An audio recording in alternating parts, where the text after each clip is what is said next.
For those of you who just joined us, I'm Matthew Nugent, West Point class of 1996. I'm the host for the Commander's Call. I'm also the Vice President for Donor Relations for the MacArthur Society.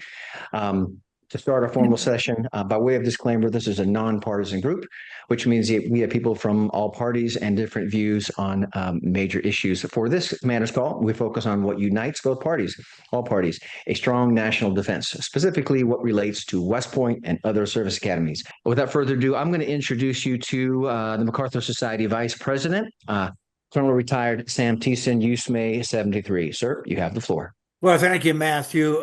Before we get started here with General Zais's portion of the Commander's Call, Cindy, would you put the flag up?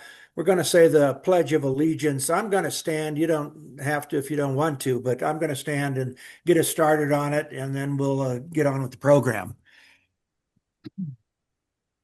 I pledge allegiance to the flag of the United States of America.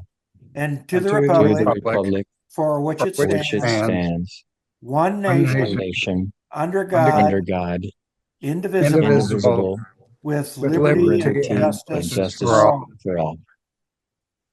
Thank you very much. Before I'm going to turn this back to Matt to give a full introduction to General Zais, so a little bit of his background for those of you who may not have read his distinguished bio and career accomplishments, but and he's continuing to accomplish, and that's what I wanted to mention.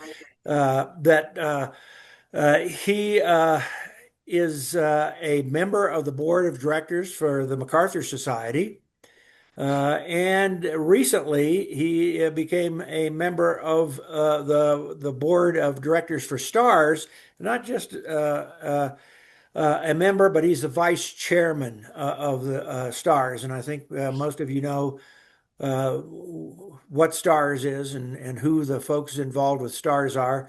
I myself am a part of that. So, Matt, I'm going to turn it back to you, let you bring General Zais on. But as you do that, go over a little bit of his bio. Glad to. Thank you, sir. And as we segue into that, I have to say hello to a few people. General Rayburn, Lieutenant General, U.S. Air Force. General Mookie Walker, Mookie's his call sign. General Joe Arbuckle, General John Casey, General Lance Petros, not general, but 090 Lieutenant General Equivalent, Dr. Lonnie Cass, General Mick Zais, our guest speaker, of course, General McInerney, Dr. Martha Ostrom, and of course, General Vallely and his lovely bride, Mrs.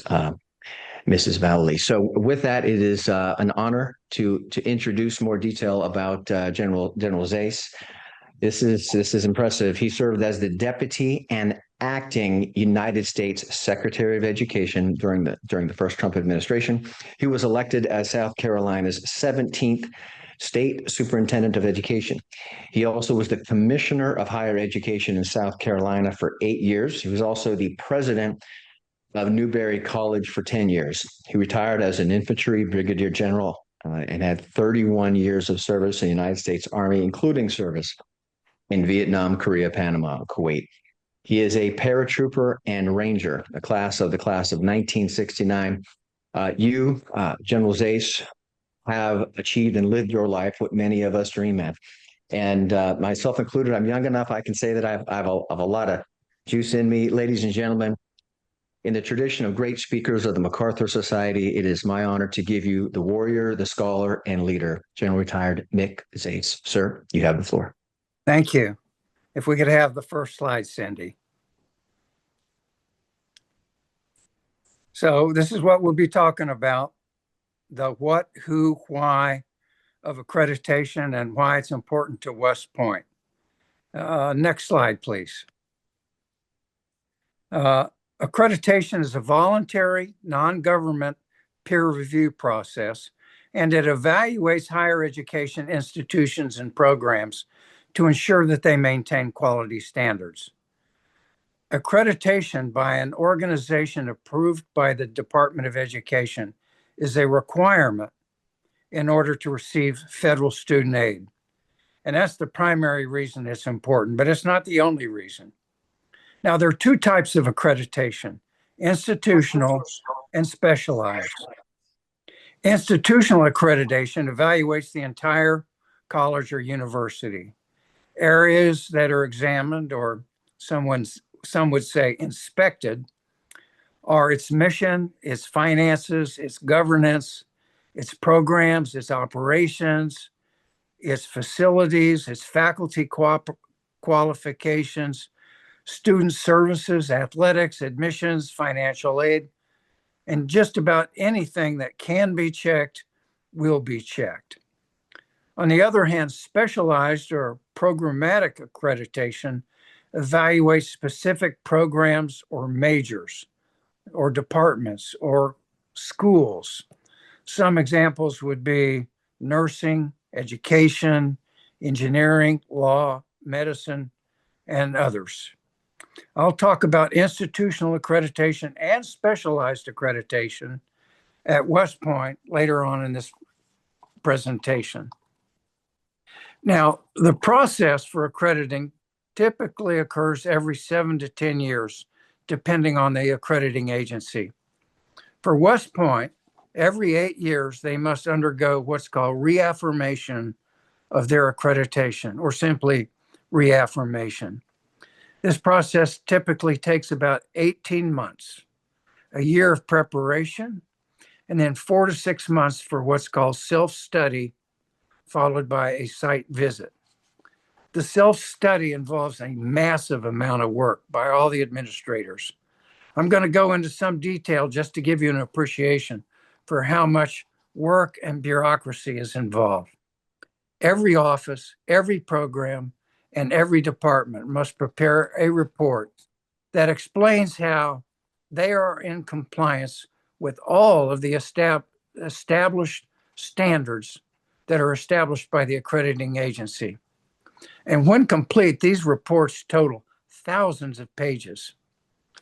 To get ready, the college or university will usually establish a task force with representatives from the major departments and offices and they will oversee the work of their departments and the campus-wide effort. These reports will be refined and fine-tuned within house, and eventually they'll be submitted electronically to the accrediting agency. The accrediting agency will then convene a team from peer institutions to read the reports. This team of readers will be chaired or led by a serving president. Members of this team that's reading the reports will include an academic dean or vice president, a dean of students, a vice president for business affairs, an athletic director, a dean of admissions, and so on. I might add that General Rusty Casey, who's on this call, was vice president for enrollment, which included admissions and financial aid at Newberry College. I served as chair for one of these teams. Our job was to read these reports and figure out which areas merit further scrutiny and should be followed up with additional information in another report or examined in depth during the on-site visit. The group conducting the on-site visit will be composed similarly to the self-study team, but they'll be from different peer institutions than those who read and evaluate the written reports. The on-site team will follow up on the recommendations and observations of the self-study team. And when they're on campus, they will conduct interviews with specific individuals and with select groups of students, faculty, staffs, athletes, and so on. Among other things, they want to gauge the organizational culture, or what we would call the command climate of the institution. The on-site teams will then write lengthy reports in each area. And the institution undergoing reaffirmation must respond to all the issues raised. All in all, the process is long, extremely labor-intensive, bureaucratic, expensive, and mostly focused on inputs. I served as a team chief also for one of these on-site visits. Now, who vets and approves these accreditors? Well, obviously, the United States Department of Education, or USED, is the federal agency that recognizes the accrediting institutions. They expect accreditors to be reliable authorities on education quality. It's important for me to emphasize again that accreditation not only conveys a certain status or prestige, it's the gateway that allows students at these colleges and universities to receive federal student funds such as Pell Grants or federal student loans. And without these funds, most institutions of higher education in America would close immediately. Now, the Council on Higher Education Accreditation is also recognized by the Department of Education, but it is not a gateway to federal student aid. Rather, CHIA vets the specialized programs and accreditors that accredit these specialized programs. In other words, CHIA accredits the accreditors. Examples of specialized accreditors will include the Council for Business Schools and Programs, the Commission on Collegiate Nursing Education, and the Commission on Sports Management Accreditation. And there are 60 more of these specialized accreditors. Accreditation by a CHIA member organization is often recognized internationally and by private foundations as a marker of academic excellence. In summary, the Education Department approves or recognizes accreditors for colleges and universities. CHIA approves or recognizes accreditors for specific programs. And we'll talk more about these as they pertain to West Point. Next slide, please.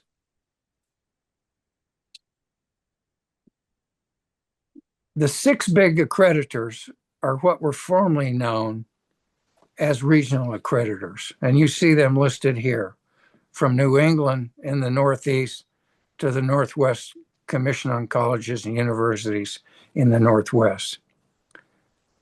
But in the first Trump administration, we were able to break the monopolies of these regional accreditors. Under previous administrations, colleges and universities had to seek accreditation from their regional accreditors, the ones shown on the slides. There was no options, there was no competition, and it was a monopoly. You can see that the Middle States Commission accredits West Point, since West Point's in New York and part of the Middle States. They also accredit Annapolis. Air Force Academy is accredited by the Higher Learning Commission, which is mostly in the Midwest. And you can see that there's a separate accrediting body for community and junior college. And as we talked about, CHIA, which accredits programs and academic majors rather than institutions. Next slide, please. Now, who accredits West Point? Well, their overall accrediting agency, as I mentioned, is the Middle States Commission on Higher Education. And we'll talk more about them when I explain why they are such a problem. And CHIA certifies or recognizes 3 different organizations which accredit programs at West Point. And you see those 3 listed here. Known by its acronym ABET, the Accrediting Board for Technology and Engineering accredits 10 majors at West Point. These are chemical, civil, electrical, environmental, mechanical, nuclear, and systems engineering. And ABET also accredits majors in computer science, cyber science, and applied statistics and data science. What's important to note here is how critical ABET accreditation is for all of the academies. For example, to sit for an exam for licensure in fundamentals of engineering or for the professional engineering exam, one must have completed an ABET accredited program. Also, many employers, especially in defense and aerospace, only hire graduates of ABET accredited programs. They view such accreditation as evidence of having mastered core technical capabilities. And almost all reputable master's and doctoral engineering programs only accept graduates of ABET undergraduate programs. So ABET standards and accreditation are critical for the academies. And I'll also note that the American Chemical Society accredits the chemical engineering program, and the U.S. Geospatial and Intelligence Foundation accredits West Point's academic major in that field. Bear in mind, these three specialized accrediting agencies that accredit programs at West Point march to the tune played by CHIA. In other words, CHIA dictates many of the standards that are imposed by this program. In turn, these program accreditors impose the standards in West Point. Now I'm going to explain why these standards are a problem. Next slide, please. The Middle States Commission on Higher Education, as I said, is West Point's primary accreditor. They integrate diversity, equity, and inclusion into their accrediting process by requiring institutions to demonstrate a commitment to DEI principles across their mission and throughout the student experience and incorporated into institutional practice. Let me provide some examples in how this is done in the 5 different areas shown there subordinate to the Middle States Commission. In the self-study process, institutions must demonstrate how their mission, planning, and student learning includes DEI initiatives that align with the Commission's 7 standards of accreditation. In other words, DEI must be embedded in everything. The Commission calls for data-driven evaluations, which also require self-evaluations. And to do this, they look for institutional decisions that reflect a focus on DEI to ensure equitable student outcomes, not fair outcomes, equitable outcomes. Under the area of institutional climate, standards must cover institutional ethics and integrity, specifically focus on the climate for diversity.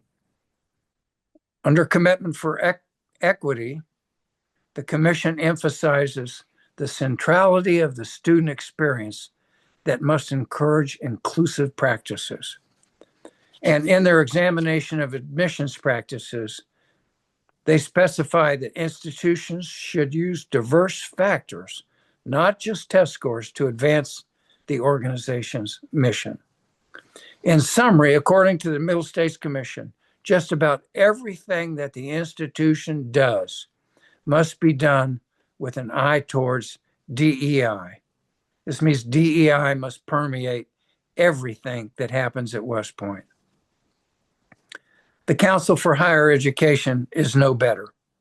DEI practices and values are embedded in everything they do. And let me give some examples. What they call Standard 3A specifies that every recognized accrediting organization, including the 3 I talked about, must demonstrate a manifest commitment to diversity, equity, and inclusion. They specify that accreditors must provide evidence of DEI in their own internal operations, such as ensuring that their staffs, their boards, their committees, and their site review teams reflect diversity in their membership. In one of their standards, called Quality Assurance Linkage, the Council explicitly defines DEI as inextricably linked to quality assurance and student success. This positions equity not as a separate initiative, but as a core component of every educational program. Under the Standard for Educational Advocacy, the Council provides a series of research papers and webinars entitled Pillars of Change. And these resources are designed to show how accreditors and institutions can put in practice equity. As a SOP, in a section called Respect for Institutional Mission, the Council mandates that accreditors must have DEA standards, but they're allowed individuals to define how the standards are manifest within their specific missions. In other words, DEI is not optional, and it must be infused within the organization's mission. Next slide, please. Now, let me talk about the current situation at West Point. West Point's accreditation was affirmed in March of 21. Since the Middle States Commission operates on an 8-year cycle, the next reaffirmation is scheduled for the academic year 27-28. Probably the easiest and most logical way for West Point to get out from under the thumb of the Middle States Commission is to switch to another accreditor. As I mentioned, this was made possible in President Trump's first term when the Department of Education broke the monopoly. During my 10 years at West Point, we went through the accrediting cycle. Later, I was invited to be part of an accrediting team. And as a serving president, I presided over both the self-study program and the on-site visits. So I saw up close and personal how these things operate. Accreditors control so many aspects of the operation of an institution. And most of these things have little to do with student learning outcomes. Graduation rates are not a factor. Default rates on federal student loans, not a factor. And default rates are an important indicator because they answer the question, did your investment in higher education have the payoff that you'd hoped for? In other words, was there an appropriate return on your investment? In any case, for the last 5 years, institutions have been free to pick a different accreditor other than the regional accreditor they were forced to live with. In fact, the Florida legislation has directed all public institutions of higher education to seek accreditation from a different accreditor than their current one, which is the Southern Association of Colleges and Schools. And because of this newfound freedom, for the first time, colleges and universities across the country are beginning to think about shopping around. Now, the Council for Public Higher Education has been discussed on some of our forums. They're the new kid on the block. It's an emerging accrediting body focused on academic quality, student outcomes, and reducing costs. And it seeks to provide a new, all-public model as an alternative to the existing accreditors. Now, the council is being formed through an agreement by 6 original founding members who are helping to sponsor its establishment.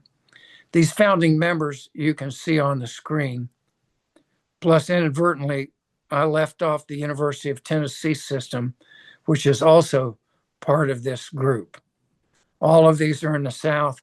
All of these were part of the Southern Association, which wielded a heavy stick.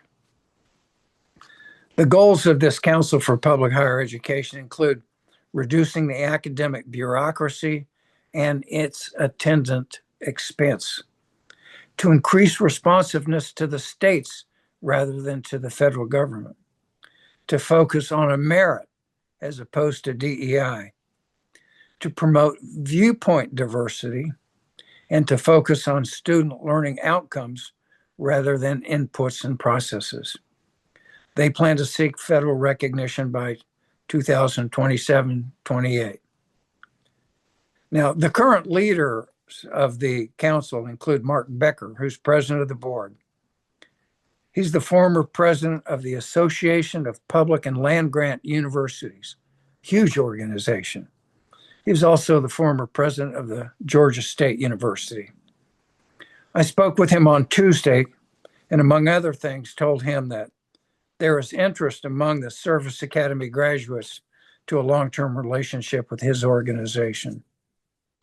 The other most prominent leader in the council is Cameron Howell, who's the senior advisor and secretary to the board. I met with him personally and have had several phone conversations with him. He said they're very interested in working with West Point and the other service academies, and he believes that we would be a good fit for their organization. Finally, the U.S. Department of Education recently approved a $1 million grant to the council to get them kick-started.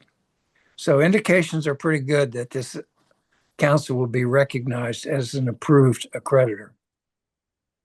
Another option for West Point and the service academies, but less likely to come to fruition, in my opinion, is to facilitate the establishment of an accrediting organization focused on military post-secondary education.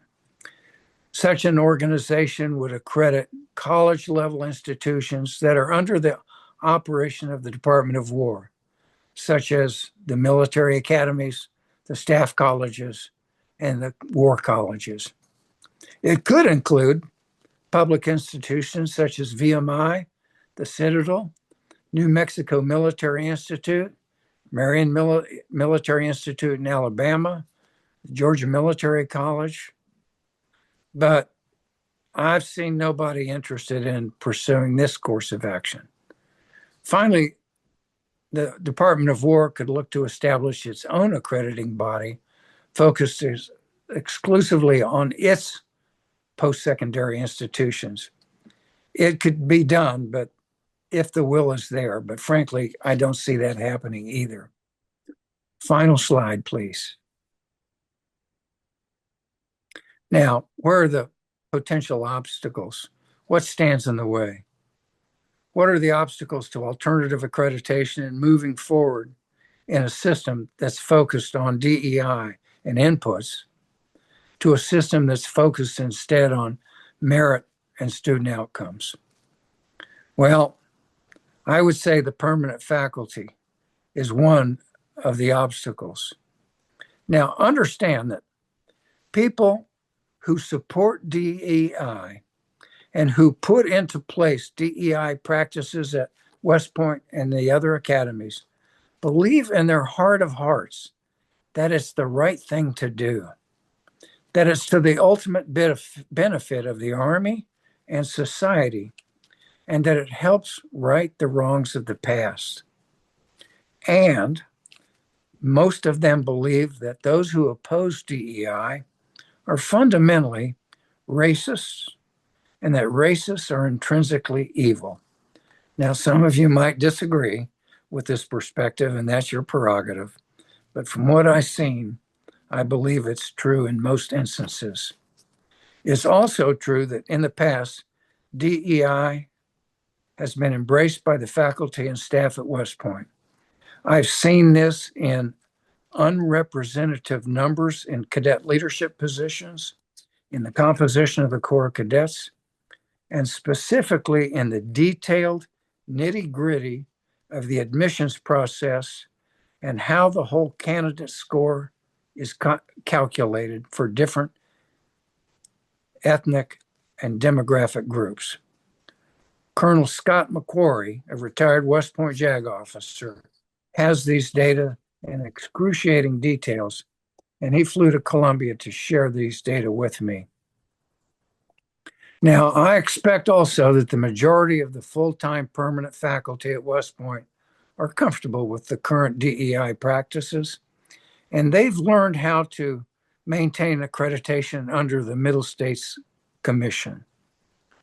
And in instances like this, resistance is seldom overt. It's manifested in foot dragging and delay, in study groups and in committees. The permanent faculty might enthusiastically embrace a new accreditor, but if so, I'll be greatly surprised. Of course, organizational inertia and reluctance within the Department of the Army and the Department of War and amongst the faculty and staff at West Point are real things. They are real in most organizations, particularly in long-established bureaucratic organizations. As an aside, I did teach organizational behavior at the military academy. In any case, people in the Pentagon are busy, particularly at the top levels. The senior leaders are trying to be transformative. Things are changing so quickly there. There are so many initiatives, so many new programs and organizations, and the senior leaders themselves are changing so fast that it's hard to get their attention, particularly for something as arcane as accreditation. The propensity is to defer to the experts, and the experts in this case are the permanent faculty at West Point, who supported and implemented current DEI practices and policies. Now I'm going to wrap up with an interesting twist. As of Tuesday, I am more optimistic than I have ever been about eliminating DEI from West Point and the other service academies, and from public education at large. On Tuesday, the Chronicle of Higher Education, which is the industry equivalent of Army Times or Military Times, sponsored a webinar on, of all things, accreditation. The first speaker was the Undersecretary of Education, Nicholas Kent. The whole area of accreditation is part of his portfolio. He described in detail efforts underway to transfer accreditation from the national level on down.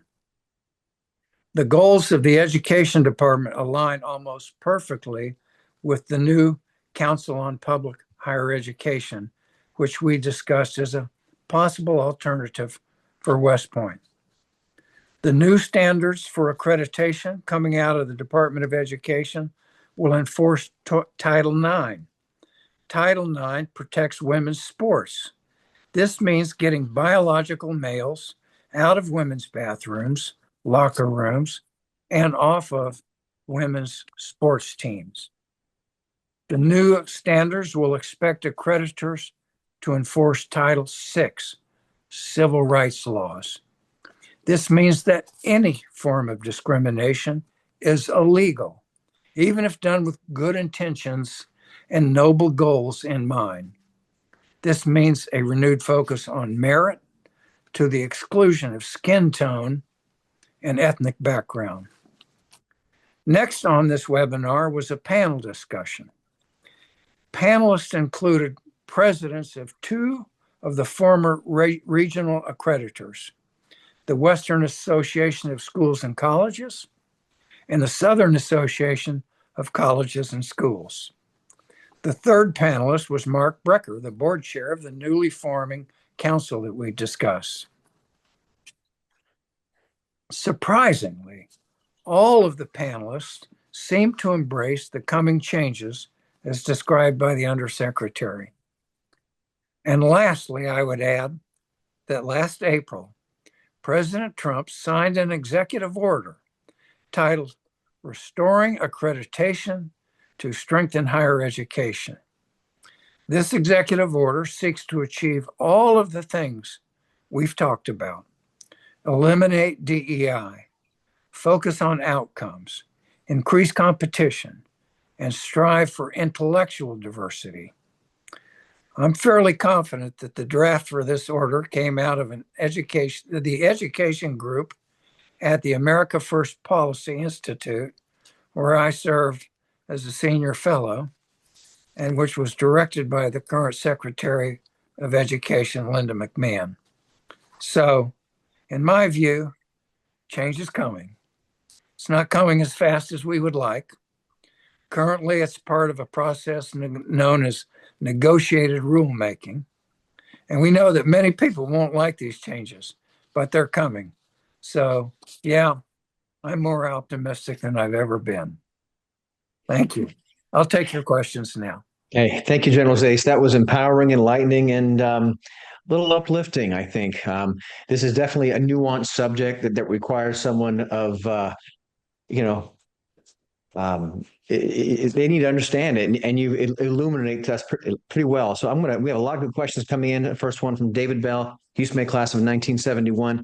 If the Federal Department of Education sets standards, why can't they prohibit inclusion of DEI standards in these accreditation organizations?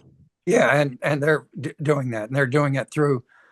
This is inside the Beltway stuff. It's a process called negotiated rulemaking, and it makes it harder to change policies that have been established through negotiating rulemaking. If the department just establishes a policy by fiat or through a dear colleague letter, the next administration can change it by fiat or dear colleague letter. But that's why it's a lengthy process to make it harder to change by Democratic administration. Sir, do you think that something like this should be cemented in through law? I mean, is that possible?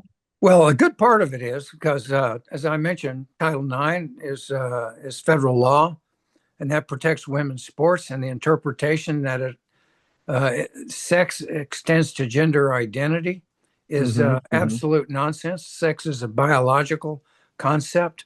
And having spoken on this with the former Deputy Secretary of Health and Human Services, we're in accord. But somehow the progressives said that sexual identity is gender identity is part of sex, which is nonsense. And Title VI is federal law, and that prohibits discrimination by law. So we are using the law to enforce these new policies. So this could be an extension of what you're familiar with, what the three sister societies, MacArthur Society, Calvert Task Group, and STARS worked on, the Duty Honor Country Commission.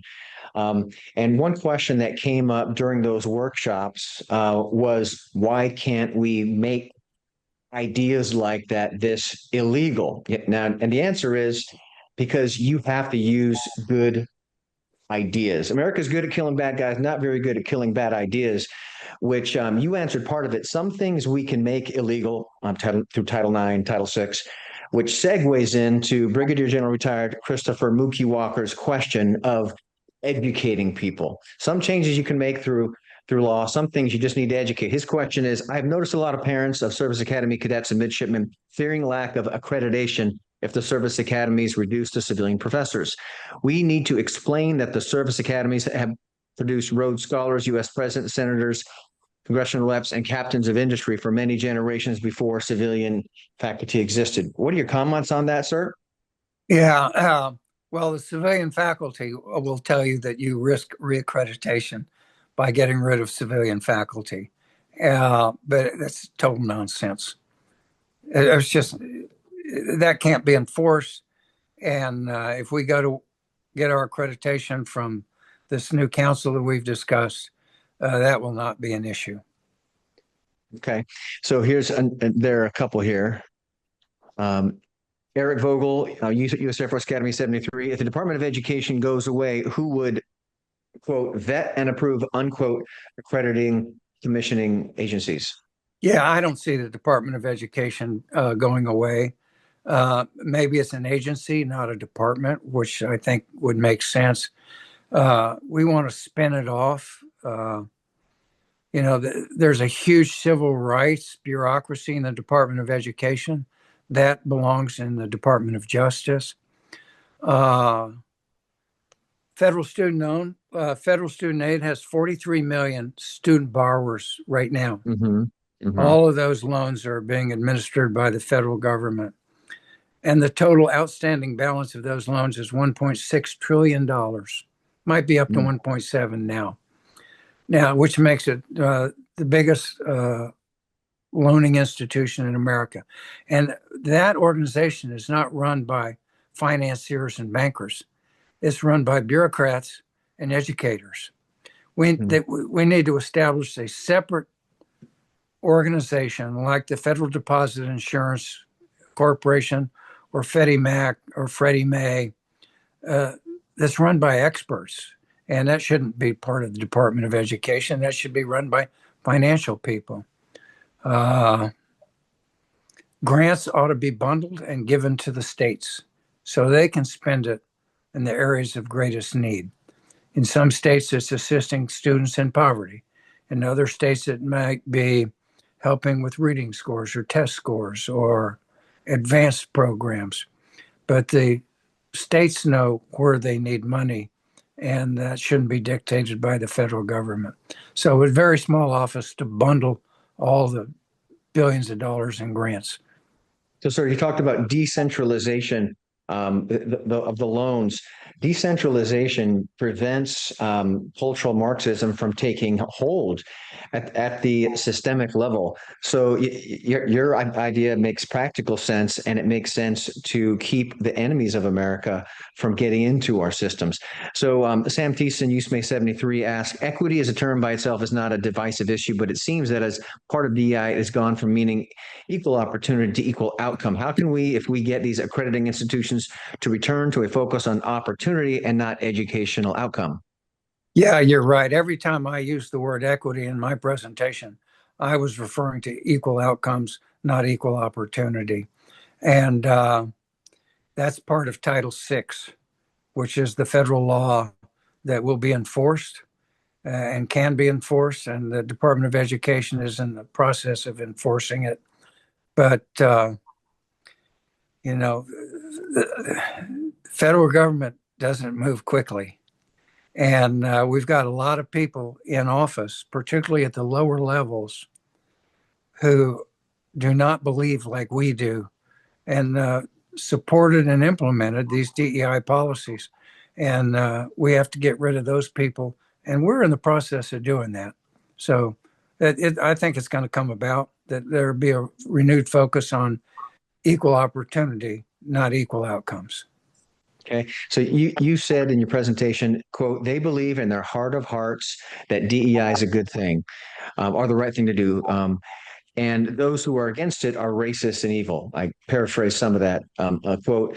Now, based on the science behind the capture of an education system and indoctrinating starting in the youth of our country, where the minds have a high level of neuroplasticity, where it's imprinted on the youth of our country at scale by the millions, their understanding of the world is put through now a DEI lens. They are hardwired to understand their, God, if you will. Maybe that's too strong a word. How do you turn this around when an entire generation has a lens of what's good or bad based on type of cultural Marxism? Yeah. I think Turning Point organization is indicative of a change in this younger generation. They're looking for alternatives, and they've seen the hollowness of equal outcomes rather than equal opportunity. I think it's changing. But let me say this. The source of all of this nonsense is our colleges of education. The only colleges more liberal than the education departments are the colleges of sociology, where you get all of this transgender, LGBTQ, PF, LFM nonsense. They are liberal to the core, and they train all our public school teachers. And those public school teachers indoctrinate the students. And that how we change the culture in our colleges of education is a tougher nut to crack. And it won't happen until the individual boards of trustees of the colleges and universities take that on. And that has been taken on in some of these southern university systems. I showed the 6 that have banded together: Texas A&M, North Carolina, South Carolina, Florida system, to eliminate this. I think it's coming. As I said, it's not as fast as we want, but I think it's coming. But the boards have got to get involved. And I've seen it here, chairman of the board at the University of South Carolina, where I served as a board member, is a friend of mine. And they're going after the liberal indoctrination that's taken place in our colleges of sociology and colleges of education and other colleges. Mm-hmm. So, sir, your background, your curriculum vitae is something really unique. You're a general, a warfighter, but you're also an educator. Those represent the entire spectrum of war, which we at the MacArthur Society and our sister societies realize through the help of Brigadier retired Rusty Casey, that when you talk about warfare, it's a spectrum of war, kinetic warfare and non-kinetic warfare. We're really good at killing bad ideas, but there are very few people in America who are leaders, leading the path. General Mike Flynn is one of those. You are clearly one of those, sir. We're getting to know you better. The three societies, MacArthur Society, STARS, Calvert Task Group, is a part of a quasi force to fight in the non-kinetic realm. General Flynn calls it fifth generation warfare. It's also been called cognitive warfare. If you were to say, okay, I'm going to be a general in the non-kinetic space or, cognitive warfare space, from a general's perspective, what would you say, here are my orders, sir? Well, there's no centralized control of higher education, and that's a good thing. And colleges and universities in Minnesota and California are going to be rife with progressive liberalism, and they're going to drive their states into the ground, as we're seeing. People are leaving California in droves. If we say that the states are laboratories of innovation, they're also laboratories of corruption and incompetence. And people will see that these progressive states do not produce prosperity and freedom, just the opposite. And I think people are coming to realize that. And so our last question, I think it's fitting. And basically what you just said, this is from Ed Kennedy, USMA 76. Ty Siegel, Brigadier General Ty Siegel, former head of the USMA History Department, is recognized as the quote-unquote face of DEI and woke policies at the Academy. That is true. Yet when he retired under the Biden administration, he was granted the first professor emeritus status for a history department head. It's important to remember that the openly communist cadet was graduated under his term, and it was remember the cadet that said, communism will win, under his term, and it was a history professor. I didn't know that, Kennedy. Thank you. And it was graduated under his term, and it was a history professor who first reported that cadet with no consequences awarded. Siegel's commitment to DEI goes against our values, but he is now, quote unquote, embedded with a special status of, quote, professor emeritus, unquote. Can we not get this emeritus status revoked? I don't know about revoking it. I do know that if he's a general, I'm a beautiful ballerina. And we also have on this call a former department head of the Department of History, Lance Betros, Dr. Betros. Mm-hmm. And Betros has a worldview that's diametrically opposed to this progressive fake general. Sir, he was given the rank of general at his retirement. Yeah. So now you might still be a beautiful ballerina. I don't think so. I see you as I won't go there. All right. So we're already over. Thank you, sir, for so much time, for what you do. You're a leader at the STARS. You're on the board of directors at the MacArthur Society. Thank you so much, sir. And for all your questions, any parting thoughts, General? No, I just think that these organizations, STARS and the three subordinate specific academy-focused organizations, are doing a great job. It's worthwhile. No single person or idea is going to turn our country around and change our culture. But the more people who work at this, the greater the impact. Bravo, sir. Bravo. Thank you. So everybody, if you can clap or provide an emoji, since we're not in an auditorium or a digital auditorium, if you will. That was great. Let me jump in here and just thank General Okay. Zais for giving this presentation, and it's an honor to have you on the MacArthur Board of Directors.